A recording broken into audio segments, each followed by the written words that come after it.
religion. And now, to introduce our 2 o'clock Interfaith lecture series here in the Hall of Philosophy, where this week we are presenting the theme, The Spiritual Power of Humor. Our distinguished guests today are Reverend Susan Sparks and Rabbi Bob Alper. Many of you already know Reverend Susan as our chaplain of the week. And for the benefit of those who will eventually be with us online, let me say a few words about Susan. A trial lawyer turned stand-up comedian and Baptist minister, Reverend Susan Sparks is America's only female comedian with a pulpit. She received a BA from the University of North Carolina and a Juris Doctor from Wake Forest University School of Law. After 10 years as a lawyer, moonlighting as a stand-up, she left the practice and then spent 2 years on a solo trip around the world. Upon returning home, she earned a Master of Divinity at Union Theological Seminary in New York City, writing an honors thesis on humor and religion entitled Laughing Your Way to Grace. Currently the senior pastor of the historic Madison Avenue Baptist Church in New York City, and being the first woman in its 165-year history, Susan is also a professional comedian. She tours nationally with Rabbi Bob Alper and a Muslim comic in the Laugh in Peace tour. Susan's work with humor and healing has been featured on all the major news outlets and networks. A blogger for Huffington Post and Psychology Today, her book, Laugh Your Way to Grace, was named a best spiritual book and was featured in USA Today and Good Morning America.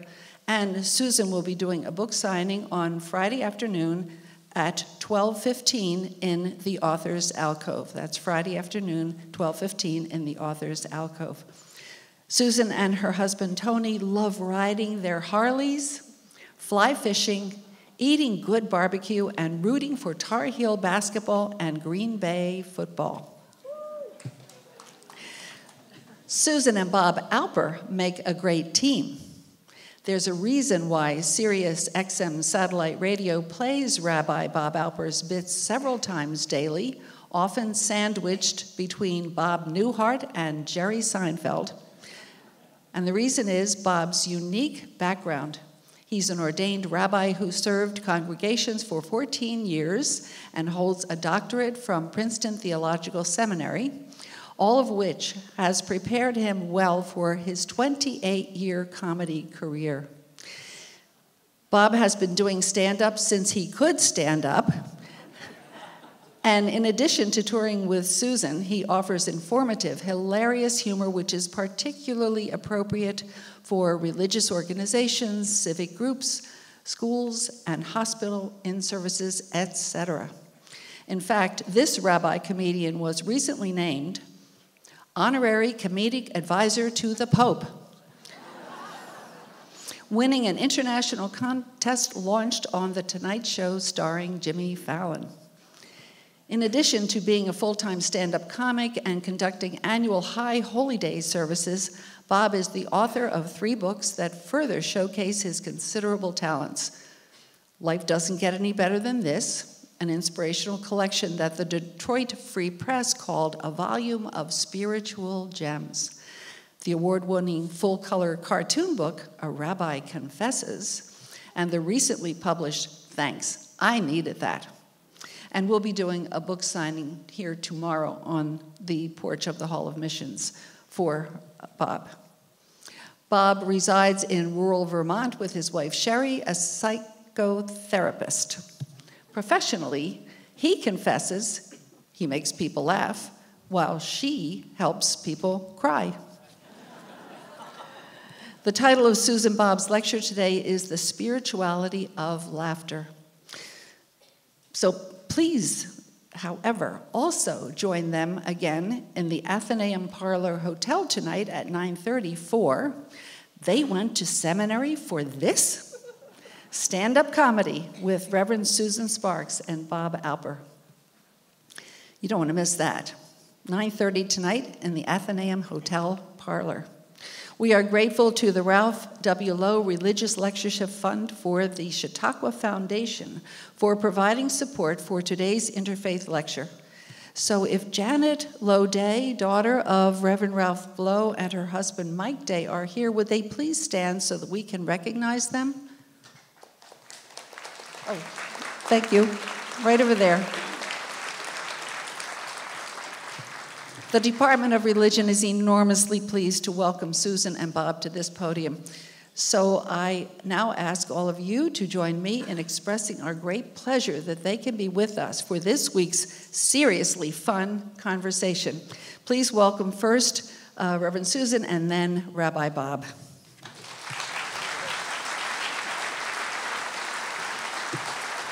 Thank you. Good afternoon, everyone. And thank you so much for coming out this afternoon to join us in a conversation about spirituality and humor. I'm going to spend maybe 20, 25 minutes giving you my perspective as a minister and a comedian about spirituality and humor, and then my dear friend Rabbi Bob Alper is going to come up and kind of give a different spin on it, and then at the end we'd be happy and love to entertain questions, comments, complaints, stories, whatever you might have. I am a big believer that humor and laughter perhaps are the best gifts that we have in this life because they help us live our faith. Now, if you're looking for like a one-line summary of my presentation, those of you who like to get to the point, here it is, okay? If you can laugh at yourself, you can forgive yourself, and if you can forgive yourself, you can forgive others. And there it is in a one-line summary. My dad, Herb, some of you have heard about him, put it a different way. He said, in this life, we only need 2 tools to get through. WD-40, and say it with me, duct tape. Right? I mean, because really all of life's problems break down into one of 2 things. Either something moves and it shouldn't, or it doesn't move and it should. You know, doors, windows, relationships. I'm a big believer that humor is the WD-40 and duct tape of life because it, like WD-40, breaks us open, helps us see things in a fresh, new way, and like duct tape, bonds us together as community and helps us see the commonalities and not the differences. So I thought we'd just look at those 2 things briefly together. Let's talk about the WD-40, the breaking open. Humor brings us a fresh perspective. In so many ways, let's start with the church. Yes, I heard a couple of moans on that. You know, there's been a number of conversations this week about the dangers of humor. And you know, I agree with that. Humor can be dangerous, but guess what? So can sanctity. Yeah, the theologian Conrad Hires I used a lot in my thesis, and he said this. He said, the ring of laughter in the sanctuary is not blasphemy. In fact, it's the absence of laughter in the sanctuary, in the presence of God, that is in fact the sign of the fall, the sign of pride. And so my work in the church is to try to bring humor and laughter in the door, kicking and screaming, and reframe the face of the church in a more human way. Change it from judgment and shame to joy and hope. You know, gospel was supposed to mean good news at some point. I don't know where we lost that. People think you have to be serious in church to be serious about church. And no, I don't think you'd have to. And this is starting to sound a little bit like a sermon, so let me back it down just a little bit. But I am a big believer that humor has a great place in the church. I have a lot of young people coming in the door that have been really harmed by the church, turned away from the church, damaged by the church, and they're yearning to come back, but they're scared to walk in the door. And I am out front, just greet them with a smile, so simple. And then when they come in, we start out with something a little lighter, maybe a little humor, and you can see their shoulders drop. And all of a sudden there's rapport and trust, and then they can hear the message fresh. So yes, humor is a powerful new perspective with the church. It's also a powerful perspective in our personal lives. I mean, we all know we can get caught up in life, worrying about our problems, our stuff. You know, all of our woes are greater than everybody else. Our to-do list is longer. It's horrible. We forget where we fit in the big scheme of things. And laughter helps us get a little perspective. It's like, I heard a story about a battleship out at sea. Battleship's going along, and all of a sudden an object appears on the radar, and the engineer radios ahead and says, we're on a collision course. Please change your direction 10 degrees to the east. Object radios back and says, change your direction 10 degrees to the east. Captain finally comes on and says, we're a 2,000 ton vessel coming your way in a collision course. Change your direction 10 degrees to the east. The voice comes back, change your direction 10 degrees to the east. I am a lighthouse.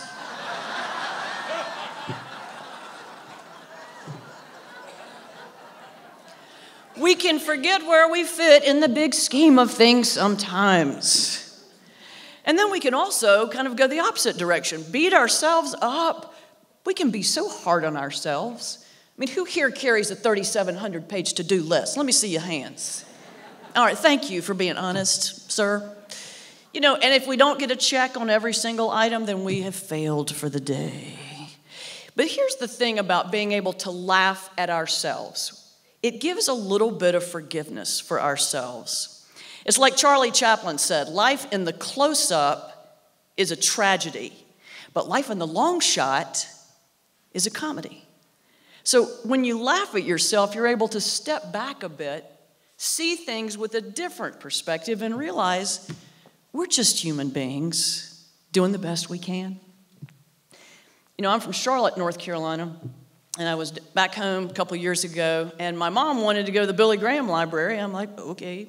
So we went. It's a fine place. But what I found most interesting was, in fact, there was a memorial garden in the back for Dr. Graham's wife, Ruth, that had the craziest tombstone.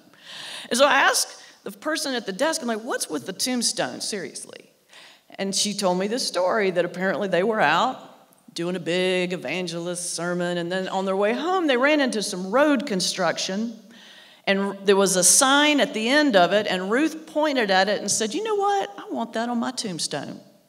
So sure enough, years later, she passes away, and here's the tombstone. Ruth Graham, birth date, death date, and underneath it, it says, construction finished. Thank you for your patience. Isn't that great? I was like, why didn't I think of that? And it's so true. We're just human beings doing the best we can. And sometimes we need to get a little laughter in our lives, a little forgiveness, and stop worrying about all this other stuff that's just not important. You know, here's the bottom line. You can get all the money you want in this world, the largest house in the world, the best designer purse, the fanciest car, none of it matters, because the size of our funeral will always depend on the weather. Right? Okay? So let it go. Laugh at yourself, you can forgive yourself. And if you can forgive yourself, you can forgive others. Now, we all have folk in our lives that we might need a little forgiveness towards. You know, shockingly, the church is the same. There are difficult and annoying folks within Casa God. I'll give you one example. In my particular family, a couple of years ago, it was Christmas. We have a big Advent wreath. If you're familiar with those, you light candles each week as you get closer to Christmas. In the middle of a sermon, it's about 3 weeks in, we had a real wreath, and it had gotten a little brown and crunchy. And in the middle of the sermon, the Advent wreath exploded into flames. And I wasn't preaching that day, thank goodness, but the minister that was preaching just stopped and stared at it. Like you're kind of looking at me like, oh my gosh. And then one of our more opinionated members gets up and pulls the communion cloth off the communion table, walks over and throws it on the wreath. And we're all just staring at it. And the fire dies down, and the smoke dies down, and then she steps back and realizes what she's done and announces in this very loud voice, well, there went our best communion cloth. Okay, not thank you for saving us from a fiery death here, but yeah, we eat that cloth that I think we might have paid $5 for at Target. Has a little tiny smoke stain on it. Really? Sometimes you have to be able to laugh to see the craziness in life. And sometimes it's just things that are annoying, and then sometimes it's maybe something more sinister. Sometimes we tend to judge people on things that are a little more than just annoying. We judge people on things like the language they speak, or the color of their skin, or the country they come from, or the God they worship, whatever it is. You know, and we tend to do that, and we can't let go of it. Are there folks, who was here at the morning worship service? Some people. Are there folks that weren't? I told a little story. Can I repeat it? Would y'all mind? It's a motorcycle story. It's fairly entertaining. All right, and I'll make it short. I'm a biker chick, as y'all know, and here's where I learned about judging others. Toby, my husband, and I were out on a trip out in Montana. We crossed into North Dakota, and we stopped for the night. I walked into a little motel in my biker leathers and my fake tattoos, because that's what ministers wear on vacation. And the woman would not give me a room. I said, what is going on here? And she goes, we don't rent to your type. I'm like, really, what type might that be? And she said, biker, Hell's Angel people. Well, okay, I laughed hysterically because I was like, oh, my husband's a retired federal prosecutor and I'm a Baptist minister on vacation. It's all good. She leans across the counter and says, Bible says it's wrong to lie. Well, I'm rarely speechless, but I kind of backed out. I didn't know what to say. Go to the biker-friendly motel next door, get my Clean Harley t-shirt and my business card that says Reverend Susan Sparks, pastor, Madison Avenue Baptist Church, and I go back to see my new friend. And I walk in and I put the card on the front desk, and I was like, you know what? Bible also says, judge not. And storm out. It wasn't very Christian, I know, but it was really fun. And here's the thing, as I was walking out the door, she starts laughing and she goes, well, I guess there's a little Hell's Angel in all of us, then, isn't there? You know, when you laugh with someone, whether it's a friend or family, or stranger, or even an enemy, your worlds overlap for a split second. And you've got something in common. And that's why I am so proud of this comedy tour that my dear friend Rabbi Bob Alper created and has nurtured and fostered into this wonderful gift on the road, where we appear at colleges and universities and churches and synagogues, the World Bank, the Clinton Center, whoever will bring us in. And it's three voices, a rabbi, a Baptist minister, and a Muslim, talking about life and universal issues through the lens of humor.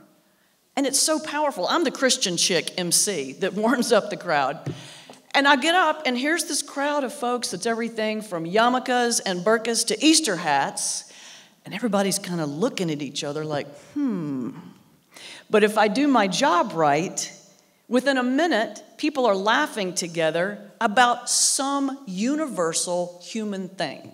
And it's in that moment that the commonalities come out and the differences fade down.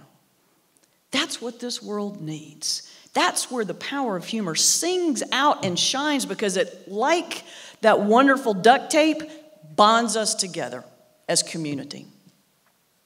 Now, I'll tell you a third area that humor helps us live our faith, and that is in times of crisis. Now, I've mentioned in several of my presentations, I'm a breast cancer survivor. And what I learned going through that is that humor is not only a physical healer, it is a spiritual healer and a psychological healer. I remember going into surgery, and I was, of course, terrified. And right before I went under, the anesthesiologist comes out, sees I'm very scared, puts his hand on my shoulder and says, honey, it's all right. It's going to be fine. And then he points at the IV bottle and says, this stuff is a magnificent vintage. Which made me just burst out laughing, and then I went under. Which is interesting because I've read later that it can be argued that extra intake of air helps recovery on the other side. Who knew, right? There's a physical aspect to healing that I know Bob's going to talk about a little bit. And it reminds me of a part of my thesis was looking at world religions and humor. And what I found was so interesting is the Egyptians had a creation myth where God laughed creation into being. 7 bursts of laughter. Sound familiar? First burst of laughter was light. Second burst of laughter, firmament, and on and on and on until the 7th burst of laughter was the birth of the human spirit. Isn't that beautiful? I love the idea that the intake of air created the human spirit, that burst of laughter from the holy. I mean, many of you, I'm sure, are familiar with the Hebrew word ruach, which means not only spirit, but breath. So when we laugh, we not only bring in air, we bring in spirit. When we laugh out, we share not only air, but we share spirit. It's like my favorite author, Anne Lamott, said, laughter is carbonated holiness. Isn't that great? So it's a physical healer, it's a spiritual healer, it's a psychological healer. Right before the surgery, I went in for a CAT scan, and I was in a really surly mood. I'm sure there's a lot of folks, given the size of this crowd, that are fighting cancer, have gone through it, have loved ones going through it, have lost folks. Listen, you know what I'm talking about. But in any difficult situation, you can find yourself feeling sorry for yourself. And so he did a few scans and then came back and said, I have one more left to do, and it's a liver scan, and then we'll be done. And I was just really difficult that day. And I said, well, that's fine. Just know I had a beer last night. He looked at me really disgusted, and he goes back, we do the scan, and he comes out, and he just stops outside the door, and he's kind of just ashen white, staring at the floor. And he says, we don't usually give results on the spot, but you have the early stages of Bud Light syndrome.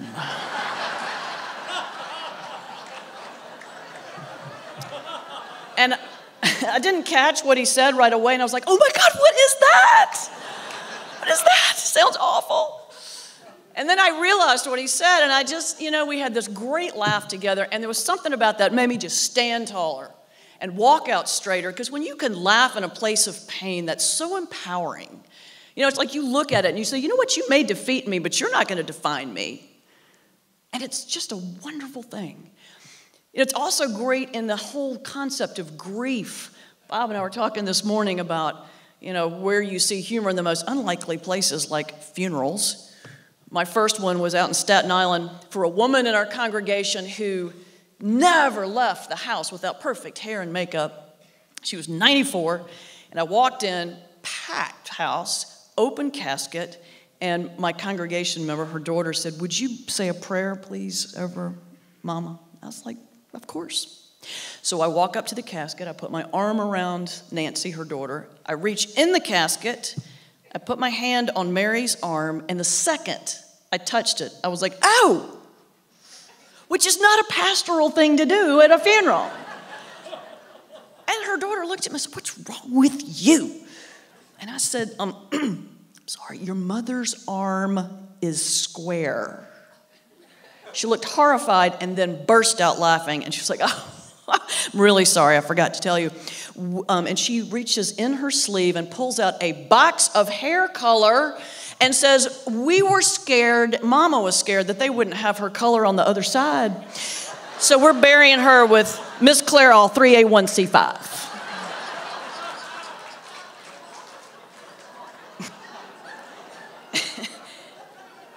The funeral director was horrified.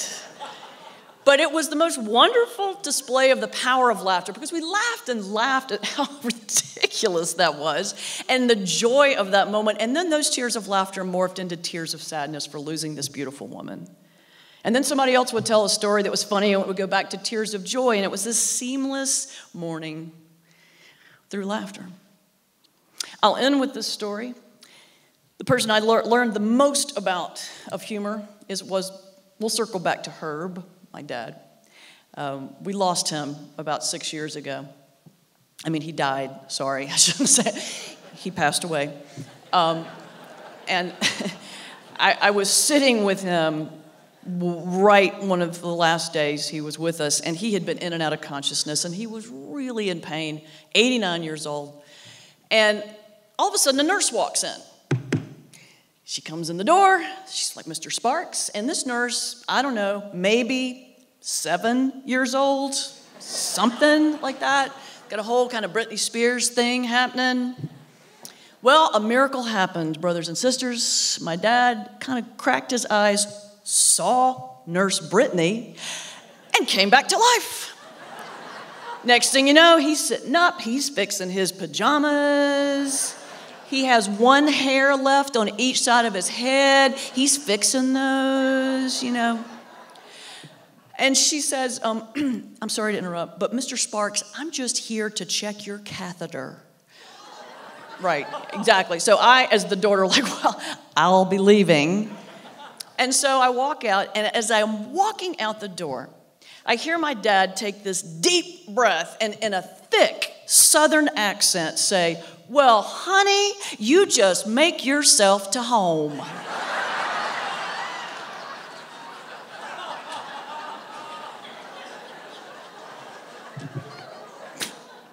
Oh, Herb. So embarrassing. And it got worse because it was told at the funeral, and then at the memorial, and then at the lunch, and all over family gatherings. That story got told a million times. And it took me a couple of years to kind of get used to hearing it. And then it dawned on me the wisdom in what he did. Because like Herb, we all find our place in life. We will all find ourselves in a place of pain. You know, it may not be on your deathbed, but it may be a divorce, it may be money problems, it could be depression, it could be losing a family member, it could be anything. We will find ourselves in a bad place at some point. And in that place, we have two choices. It's that simple.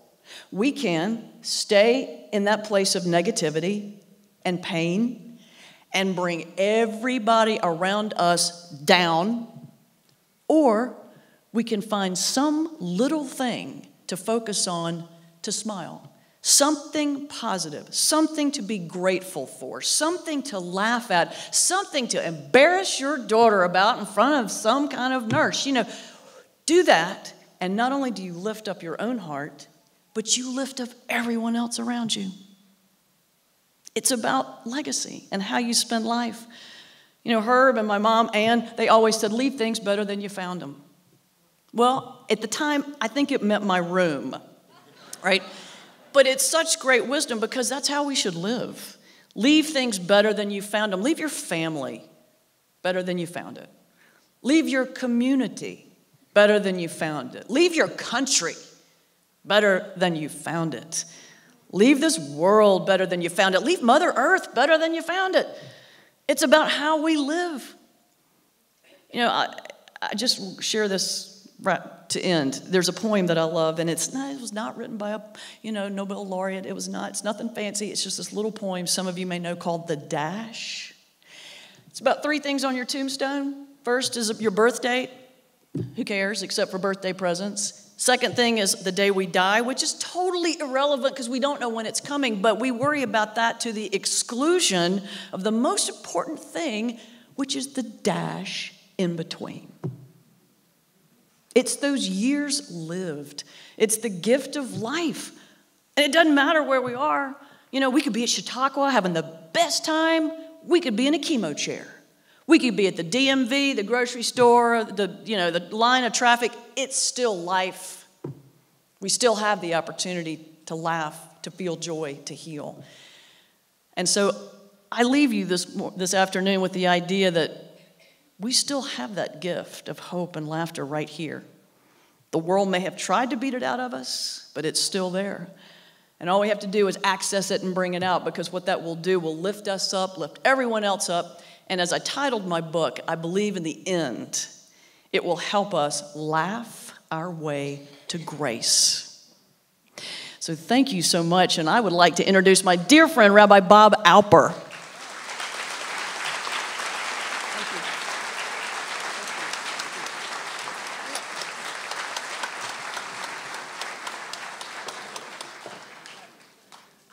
Well, Susan and I have been very dear friends for 15 or 20 years and worked together for 15 or 20 years. Every time I hear her, I laugh and I learn something new.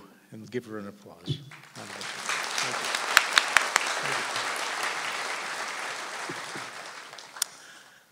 So now I can see everyone. I want to begin by, after looking at all of you, by quoting Alice Roosevelt Longworth. She said something wise and true. She said there are 3 stages in life when you think about it: youth, adulthood, and you look wonderful.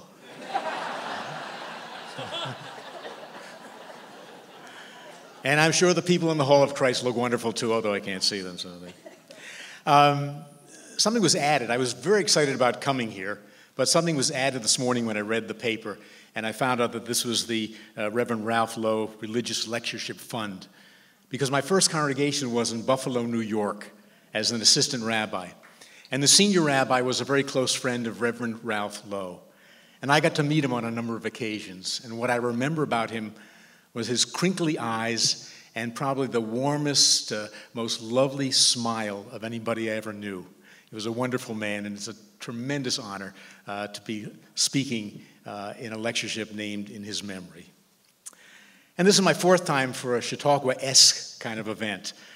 Back in 2004, Ahmed, one of my Muslim partners, and I did a stand-up comedy show at the amphitheater. And then later on, another comic that I worked with, Azhar Usman, and I worked at Lakeside Chautauqua in Ohio.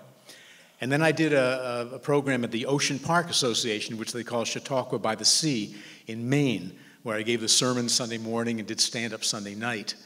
And I remember beginning my stand-up act. People knew me pretty well. I said, the accommodations here are wonderful. I could tell the room that I've been staying in is the one used by visiting clergy, because when I opened the drawer, I found a Bible, handcuffs, and feathers. So.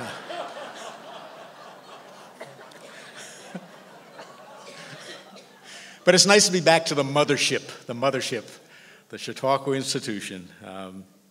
So to begin with, let me tell you a story. There was a Frenchman, a German, and a Jew were trudging through the desert. The Frenchman said, "I'm so tired, I'm so thirsty, I must have wine." The German said, "I'm so tired, I'm so thirsty, I must have beer." The Jewish guy said, "I'm so tired, I'm so thirsty, I must have diabetes."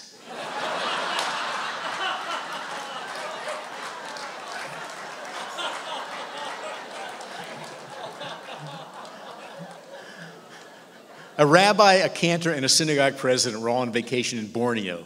They went off the beaten track, and unfortunately, they were captured by headhunters. The leader of the group said, "We're going to kill you. That's how we make our living, but we're not unsophisticated. We'll give you each one last wish." The rabbi, perspiring and trembling, said, I guess I would like to deliver my Yom Kippur sermon one last time. And the cantor, also trembling and perspiring, said, "As for me, I'd like to sing the Kol Nidre prayer one last time." And the synagogue president said, "Kill me first."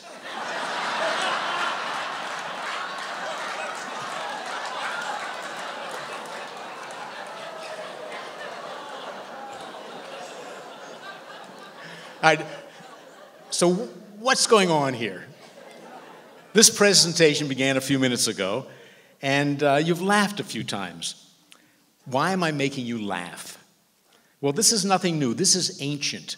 This goes back 2 millennia, because in the Talmud, there was a teacher named Rabbah, and it said that before he would begin his lesson, he would tell a joke.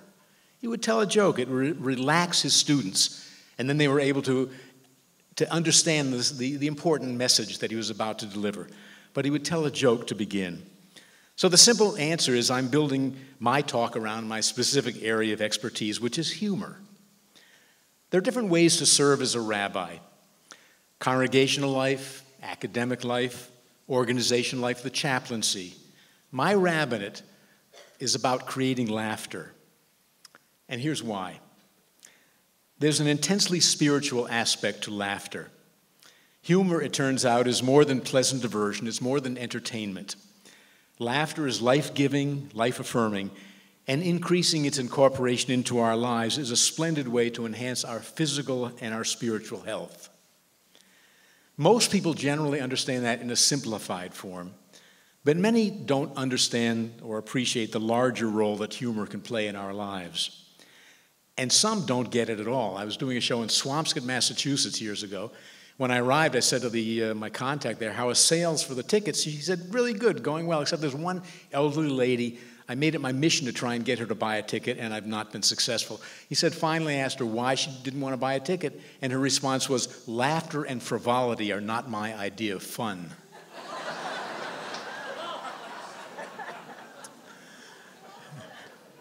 But in truth, having a well-developed sense of humor, experts tell us, can be a tremendous asset in meeting day-to-day adversities and even major life's challenges. By developing a perspective which tempers stress with joy, you're free to be proactive rather than simply reactive when things don't go just the way you planned. And here's some scientific information. All the great apes laugh.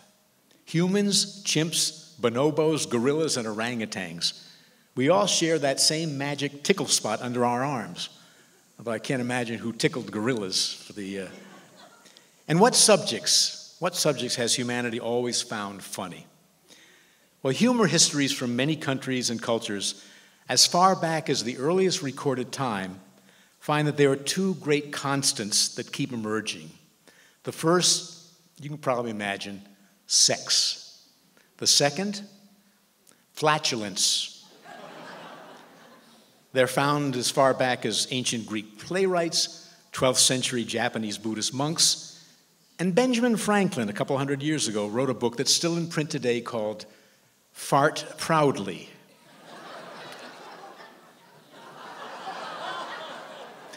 You can get it on Amazon. Fart Proudly.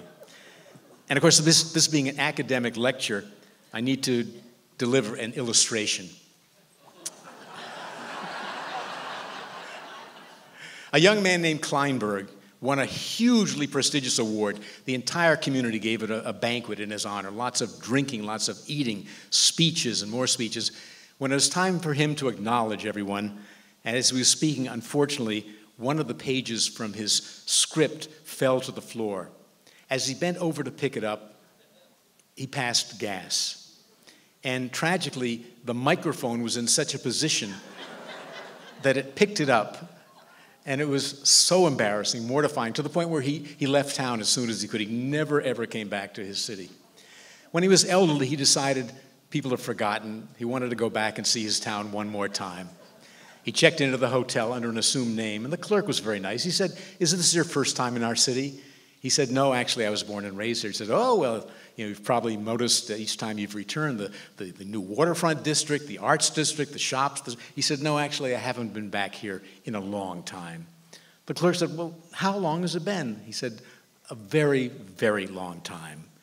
And the clerk said, "Well, I mean, for example, was it before or after the Kleinberg fart?"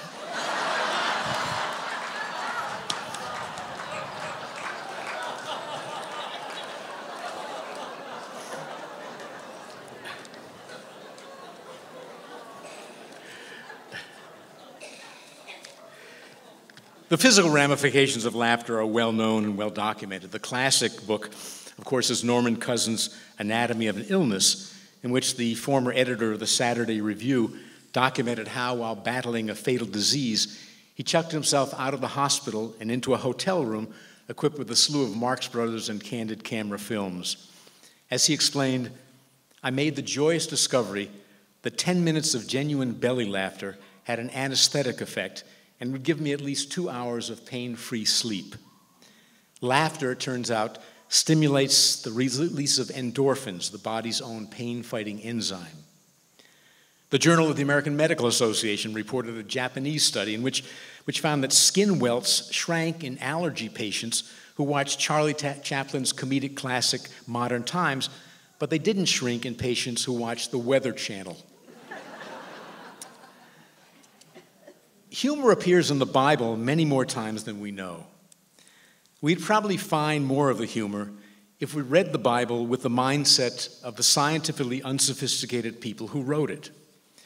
And we'd find more humor if we'd stop reading the Bible in a voice that my beloved teacher, Rabbi Sam Sandmeld, used to call a vibrato with a tear in it.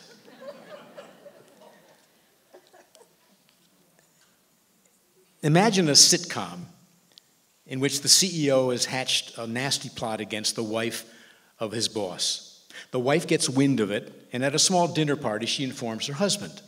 Furious, the boss goes outside for a few minutes, at which point the guilty CEO starts begging the wife to help him. He pursues her around the room. She falls over backward onto a couch. The CEO trips and falls right on top of her just as the boss returns. The boss is not happy. But surprise, this is not a plot from a TV sitcom. It's from the biblical book of Esther. The boss is King Ahasuerus, his wife is Esther, and the CEO is Haman. And the best line, and you can look it up, when the king finds Haman on top of the queen, he exclaims, "Does he mean to ravish the queen in my own palace?" That's in the Bible. Another story clearly presents laughter as a means of coping with difficult emotional issues. At one point, an angel tells Abraham that his wife Sarah would bear a son. His response in Genesis, Abraham threw himself on his face and laughed as he said to himself, "Can a child be born to a man 100 years old? Or can Sarah bear a child at 90? The story continues. Sarah was listening at the entrance of the tent. Now Abraham and Sarah were old, advanced in years. Sarah had stopped having the periods of woman. And Sarah laughed to herself, saying, "Now that I am withered, am I to have enjoyment with my husband so old?" I love that verse. And you thought all those Viagra jokes were new. They're not. A friend of mine, a minister, told me he was in his Sunday school going around one of the classes and said to the children, "Who can tell us about the resurrection?" And one kid said, "If it lasts more than 4 hours."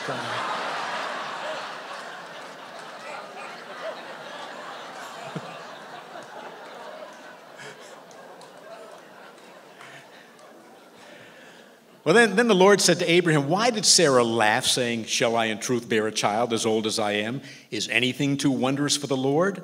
I will return to you at the time that life is due, and Sarah shall have a son.'" So what we have here is Abraham flat on his face, guffawing at the thought of geriatric fatherhood. I was doing this program at a synagogue in Memphis, and it was a very relaxed day, about 50 people sitting around tables, and I decided to demonstrate what it means to fall on one's face and guffaw. So I got down on the carpet and started going, ah, it was cute, 6 months later, I ran into the rabbi. He said, "Oh, Bob, I should have told you, one of the women in the group thought you were demonstrating Abraham and Sarah having sex."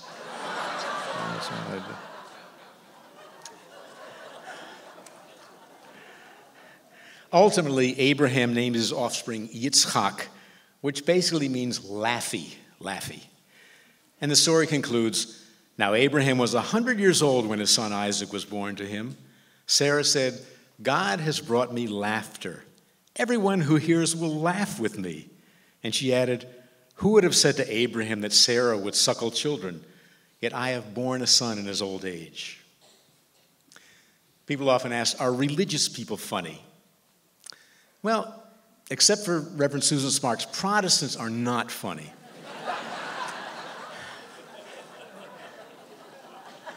Well, let me explain. I heard this on good authority. I took a doctoral program at Princeton Theological Seminary, Presbyterian school. Loved it, loved every minute of it. And the director of the program was a wonderful teacher, a brilliant teacher, named the Reverend Dr. J. Randall Nichols. And in the first class, he explained to the students, there were 8 ministers, 2 priests, and myself. He said, Presbyterians are not funny. Well, it's our professor, so... But about 20 minutes into the class, one of the Methodist guys presented a case study about a woman in his congregation who was making his life absolutely miserable. At which point the Reverend Dr. J. Randall Nichols observed, "Yes, she's the kind of person that you want to kill her and then tell God she died."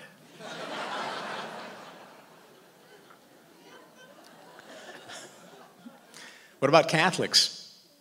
Well, Groucho Marx once encountered a Catholic priest who declared, "Thank you, Groucho, for bringing so much joy and laughter into people's lives."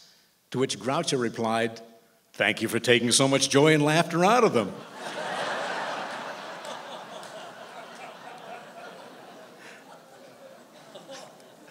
And that's unfair. Catholics can be funny. As Maureen mentioned, there was this joke with the Pope contest because the Pope has just a wonderful sense of humor and he exemplifies humor, and people pick it up from him. It's a marvelous example he has. So they had this contest. People should submit a joke by video, and there were 4,000 entries from 47 countries, and I won. So I'm the honorary comedic advisor to the Pope. Thank you. And this was the joke. My wife and I have been married for 48 years, and our lives are totally in sync. For example, at the same time I got a hearing aid, she stopped mumbling.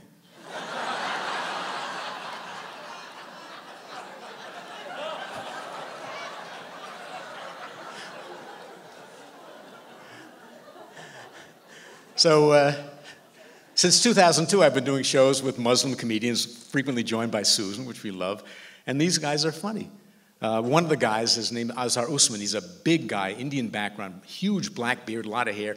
He gets up in front of the audience. The first thing he says is, "I bet this is the first time you've ever seen someone who looks like me smile." When we do synagogue shows, he'll say, "You know, I'm more Jewish than you are." He says, "I got the beard going, I keep strictly kosher, and I went to law school." Another guy that Susan and I work with, his name is Mo Amer. You might have seen him on Stephen Colbert a couple months ago. He's the guy who sat next to Eric Trump on the plane. You might have read that. Anyway, Mo is fantastic, Palestinian. He and I did a show at a synagogue in White Plains, New York, congregation Kol Ami. And as we were driving back to the hotel, he said, "Bob, I meant to ask you, what does Kol Ami mean?" I said, "Well, it's Hebrew.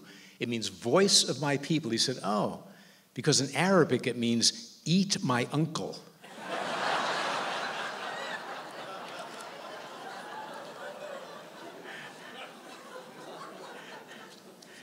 And as for Jews, I would modestly suggest that we're the funniest group. Here's some information that will not surprise you. Jews love laughter. Andy Nullman, who's the former CEO and the driving force behind Montreal's Just for Laughs Comedy Festival, which is the world's first and largest festival, put it this way: "It's been said that Jews have been stereotyped as a funny people. Well, if we're to be stereotyped in any way, I can think of many worse ones than that. In general, Jews are funny, but there's an opposite side. There's a phrase in the Talmud that says, 'Beware of too much laughter, for it deadens the mind and produces oblivion.'" I disagree. When I do interviews, the most asked question is, why are so many Jews funny? Why do Jews value humor so highly? Well, this classic answer is it's a response to danger and oppression. And sometimes the follow-up question is, even during the Holocaust? And yes, I was not truly aware and could not even imagine a positive answer to that question till I read a new book whose title says it all. It Kept Us Alive, Humor in the Holocaust. It turns out there were cabarets in the ghettos in the midst of the deportations. The Germans ordered the Jews to do lighthearted reviews. The Jews knew their fate. They knew they were condemned to death. Yet a survivor wrote, during the rehearsal, their moods changed. He said, "If we are forced to laugh before death, let it be real laughter, like laughter before the occupation." And they sang and they danced and they also laughed. And even in the concentration camps themselves, in some barracks, it was reported, prisoners used to get together secretly and watch a show of serious and humorous songs and recitals by actors and writers, poets and comedians. And following one such performance in a physician's barracks, one of the doctors told a performer, "We doctors have no means with which to assist the patients. Let the Jewish songs be their medicine." An anthology of other Jewish humor talks about how during the 1950s, during time of danger, an elderly man refused to leave his home for an air raid shelter until he could find his dentures. His wife yelled at him, "What do you think they're dropping? Sandwiches?"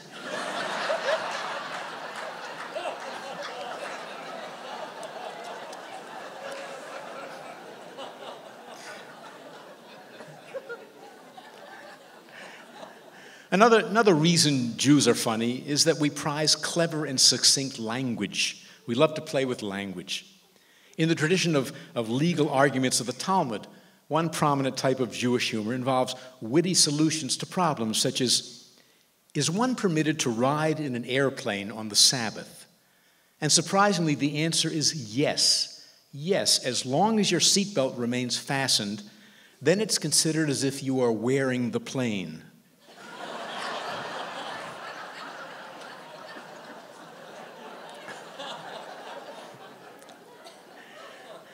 Another reason we love humor is that it's portable. Jews love portable professions. You can't take your farm with you when you're kicked out. You can't take your factory, but you can take your intellect with you. In our own lives, laughter can be a powerful spiritual support. Think of 3 critical life cycle events: weddings, raising teenagers, and funerals. Weddings, supposedly all happy, it's not. A lot of anxiety at weddings, all the planning, all the plans, feelings of worry about your child's choice of a spouse, perhaps, how you're going to interact with the in-laws. There are lots of things that happen at weddings that are anxiety-producing.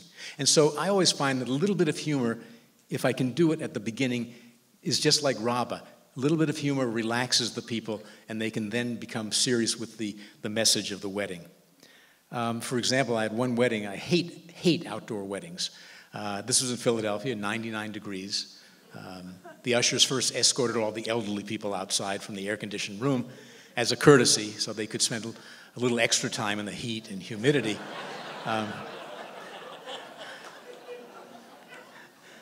The couple dragged themselves down the aisle. When they reached me, the bride looked at me imploringly. She said, "Rabbi, it's so hot. Could you please make it a quick ceremony?" And I said, "Do you both want to be married?" They said yes. I said, "You are."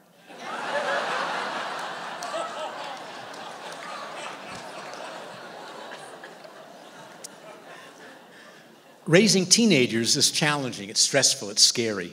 I'm not telling you anything new here. In my stand-up act, I do a lot of material about kids, and I see an amazing difference in the audience reactions to my jokes about little kids versus jokes about teenagers. I see these little packets of intense laughter, and I know these are the ones who have to go home to teenagers. And they form kind of a community, a shared laughter community. And it reminds us that while parenting can be lonely, we're by no means alone in what we're going through. There's a biblical reference that I sometimes use that says how the Bible actually talks about teenagers. According to one of the commentaries, the reason Abraham was about to sacrifice Isaac at the age of 12 and not 13 is because at 13, it wouldn't have been a sacrifice.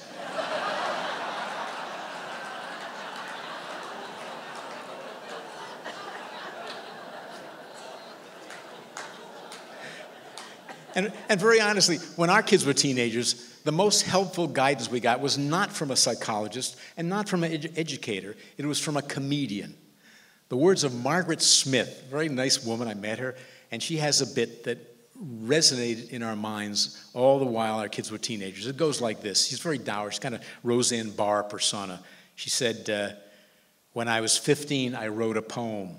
I am the ocean, you are the sea. You come to me, I take you in. I hate my parents."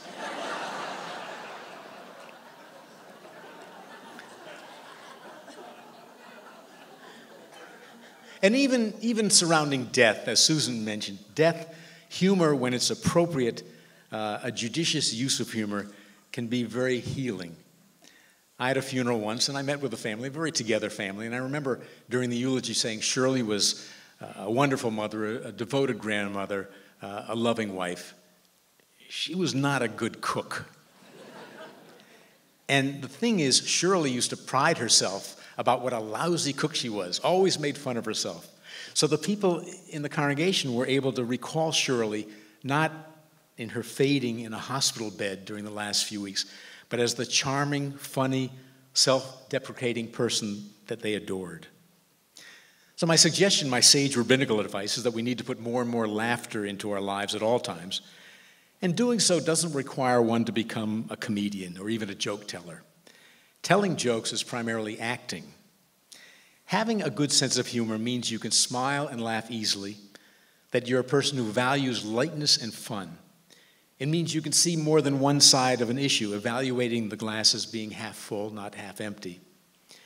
Humor, of course, should be appropriate and unhurtful. Racist, dirty, homophobic remarks carry with them a price, one that demeans the teller while often making the listener feel uncomfortable. Well, I've been doing the comedy thing for 28 years, but been funny all my life. I love what I do.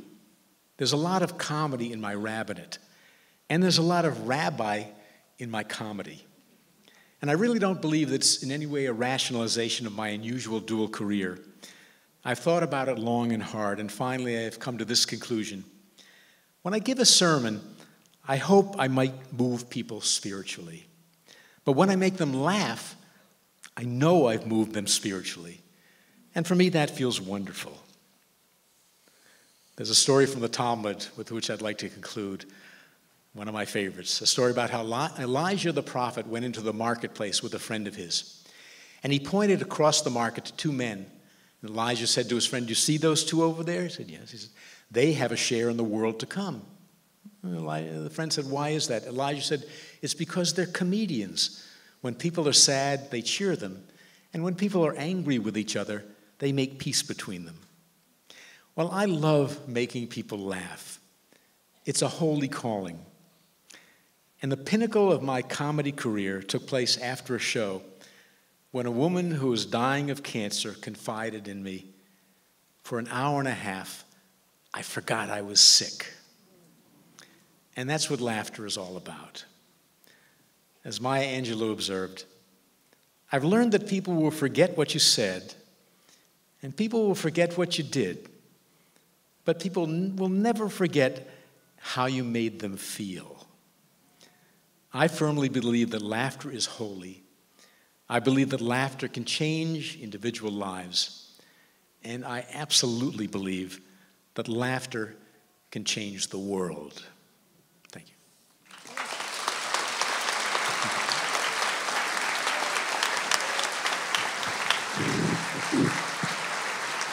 Bob and Susan, we thank you so much for bringing us such joy and helping to suspend time for us in these moments. You've been with us. You've given us a great deal to laugh about and think about and talk about. And I want to put in a plug for our Chautauqua Dialogues on Friday, in which all of you can sign up and come to talk with other people about the wonderful things you've learned and experienced this week. Our coordinators for our Chautauqua Dialogues program are over on the corner. They're waiting to sign you up and give you a venue to attend. So please go find them. We'll be signing up today, tomorrow, and Thursday. And in the meantime, we know some of you have other places to go, but some of you may wish to continue having a conversation with Bob and Susan for another 15 minutes. So if we could get those who are leaving to quiet down a little bit and invite others to the microphone, we will have 15 minutes more with Susan and Bob. And we'll start with... The most popular episode of the Mary Tyler Moore Show that was on for 8 years was one where Chuckles the Clown gets killed accidentally when an elephant steps on him, and everything that follows from that, the humor, even in the humor in the funeral. I wonder if you two would comment on what that says about us spiritually and dealing with humor and dealing with tragedy, especially unexpected tragedy, as all of this happened in this brief episode, and why you think that struck so many people that over those 8 years of that great program, it was the most popular episode. About Chuckles the Clown, or the funeral, any funeral can have laughter, but one of the charges that a eulogist has is to help people remember the person, and especially to help them jump over the difficult times. And often people in their last weeks, it's not pleasant. They're dying. And to recapture the person, a proper eulogy should talk about the person in their vitality. And often humor is one way to bring them back in a positive way. There's also, by the way, a lot of humor in funerals that have nothing to do with the deceased. I was officiating a funeral where a lawyer was the speaker, and he got up there very full of himself with 8 pages of a legal pad, and he looked out on the congregation, large congregation. He said, "We have gathered together to utilize Phil." And try and keep a straight face right behind him when he does that. But yeah, humor is a very important tool. There was another funeral I did in Philadelphia. Her name was, of all the funerals, I've done tons and tons. I remember this woman's name because the family told me something about her. Her name was Lillian Wallens, and they told me about her. And I said, she remained in character almost to the end. Just before she died, her niece came to her and said, and she was a tough woman with, they said, a sailor's mouth and, real salt of the earth type. They adored this woman. So her niece said, "Aunt Lil, is there anything you want?" She said, "Yes, a comb, some candy, a stack of 50s. And people laughed. It's not a comedy club laugh. It's not a guffaw laugh, but it's a gentle, sweet way to remember a person. Just tag on real quick. I want to give a shout out to our friend Chris Layton, who gave this a wonderful talk yesterday. We were having breakfast with him and talking about, laughter and inappropriate, or what seems like inappropriate times like funerals. And he told this wonderful story he had heard about a rabbi that was doing a service, and then somehow, no one's really sure, fell into the grave and just kept going. And just stood on the casket and kept talking. And apparently, towards the end of the service, one of the folks attending said, "That was an extraordinary show of empathy." And I just love that story because it's just, we're hungry for some hope and some joy in those painful places. And I wanted to give a shout out for him for that great story. So I would like to ask this to both of you. Bob, you won the Pope with a joke with the Pope contest. If you had a chance to speak to the president, what joke would each of you tell the president to kind of change the mood in Washington?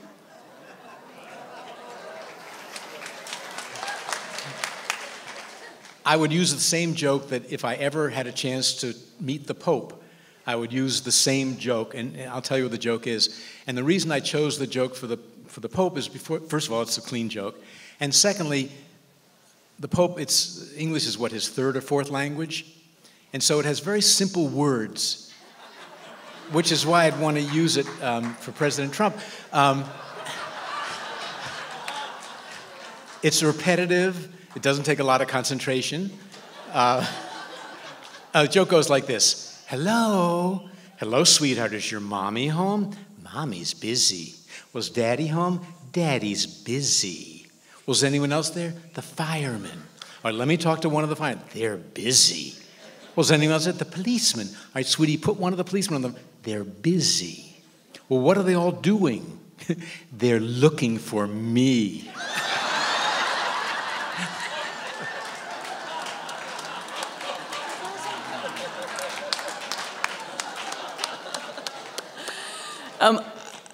I think I would share with him 3 signs that we have put out in front of our church at Madison Avenue. We got a lot of foot traffic, so we try to put signs that make people kind of think, maybe laugh.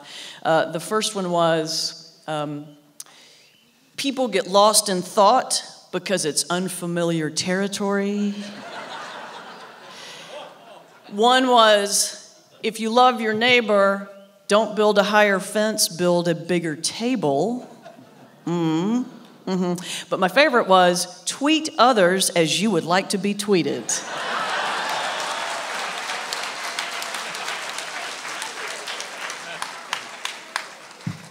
Susan, I wanted to add a piece to something that you said when you began. You talked about how it was important for us to be able to laugh at ourselves. And it occurs to me that what stops us from doing that a great deal of the time is the shame that we feel about the things about which we should be laughing. And the path to being able to laugh at yourself, I think, is to acknowledge the shame and forgive yourself. Thank you for that question. I very strongly believe in the holistic approach to worship, religion, because I think we go into our houses of worship and check our joy like we check our coats. And what we feel comfortable bringing in is the shame. The anger, the resentment, the self-doubt, and the shame, and we come bent over. And in order to be healed, we have to give God all the pieces. So what we need to bring in and put on the altar is not just shame and anger and resentment and self-doubt and self-loathing, but the joy and the laughter too, because it's all holy. And so thank you for that question. I agree. I've noticed that several times already this week, the question has been put forth to one of the speakers, what's the role of satire? And I've noticed that there has been no answer given, but a lot of skirting of that question. So some of us have been talking about, okay, what makes humor okay? Where does it go over the edge? And Lewis Black last night talked about that, right? So there was a moment in which somebody's baby cried, and he said, I knew there was going to be a baby. And he taught us already to listen beyond the laughter to what comes after the silence. And in that moment, if you were listening, he said, because that's what it sounded like in my head right before I came. So I could trust him that he wasn't mocking someone, that he actually said, I was a crying baby just right before this, right? So can you speak to the relationship of comedy, comedian, listener trust, and how you have to build that? Like here, we trust you all. You come with credentials, right? So you're a rabbi and a minister. You are going to be socially appropriate. We can laugh free. Well, whatever socially appropriate is. I'm wondering about that trust. I can give a pretty simple, quick answer on that one. I have a very simple rule in my comedy. It's like you draw a circle around yourself, and anything inside that circle is fair game. I can make fun of women, I can make fun of Southerners, I can make fun of preachers, I can make fun of lawyers, women that wear cowboy boots, women that have red hair, women that, make their hair more red than it really is. Oops. But, anything that's in my circle is fair game because I'm speaking out of my place. But the second I step out of that circle is where there is a potential for danger, where there's a potential for harm. I go after a different gender or a different religion or a different nationality. Maybe I can use that humor and be respectful, but the danger is it's outside my realm, and it usually comes across as something that is disrespectful and tearing down. So that's the rule I use. It reminds me when I was starting out in comedy, I used to do a joke about how when I would officiate at weddings, pretty much every wedding, the processional would be from Fiddler on the Roof, sunrise, sunset, and people would weep and weep, and and I said in my act, it always amused me to see a 225-pound bride walk down the aisle to, "Is this the little girl I carried?" But then something happened. I had a manager at the time, early 90s, and I was going to be doing a show in Lancaster, Pennsylvania. And the woman who was the chair of the event was talking to my manager and said, "Is Bob going to do that joke about, is this the little girl I carried?" And she said, "Yeah, I think so." She said, "Okay." And my manager reported it to me. And I said, this woman may have a weight issue, or someone else may have a weight, or maybe she's sensitive to people who are struggling with weight issues. And I never, ever did that joke again. I would never do a joke like that, because that's that circle that Susan's speaking about. In fact, when I had a tape of my act, when I transferred it to the CD, I edited it out. Because humor, the good kind of humor, should never make somebody feel sad. Even a few people should not feel sad. They should laugh, or if they don't get the joke, they should be neutral. But you know what? It's something, and there's often you hear comedians step over a line. There's a comedian, I won't mention his name, very famous comedian, does a whole thing about mental illness. It really upsets me when I hear him do that. There are a number of comedians that do jokes about homeless people, and you hear it all the time. They're probably the last group that hasn't been able to defend themselves. How could they? And they do homeless guy, this bum, this hobo. They're defenseless, and it's wrong. But so that's why we try and, good humor, I think, should keep ourselves inside that circle and not only make people laugh, not make them sad.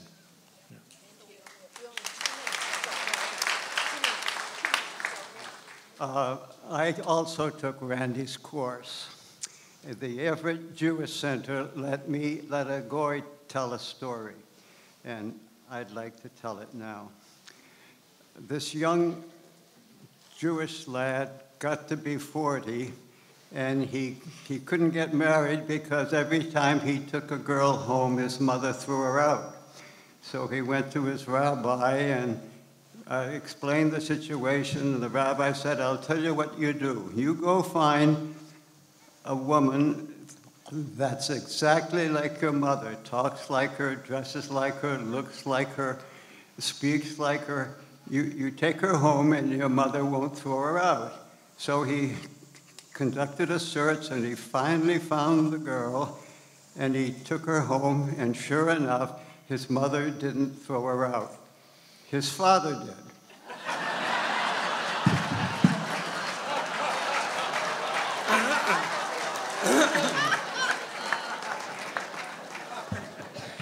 Okay, the question is, does God have a sense of humor?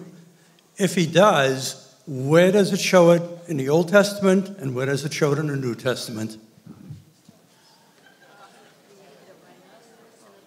This is a frequently asked question, and to be very honest, I don't believe in an anthropomorphic God, so I wouldn't ascribe qualities to God. That's just who I am, and I can be very honest about it.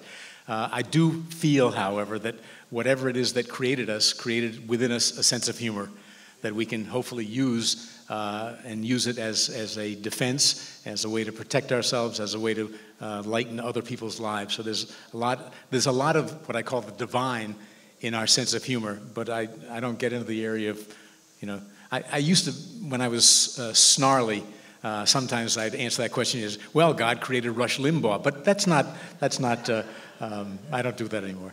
I think it's, and tagging on to the joke about the young man marrying a woman, finding a wife, I'll use this tonight in my show, so I'll only get half the laughs, but I want to tell you, my favorite want ad is one that I saw. It said, single Jewish woman seeks single Jewish man with dead mother.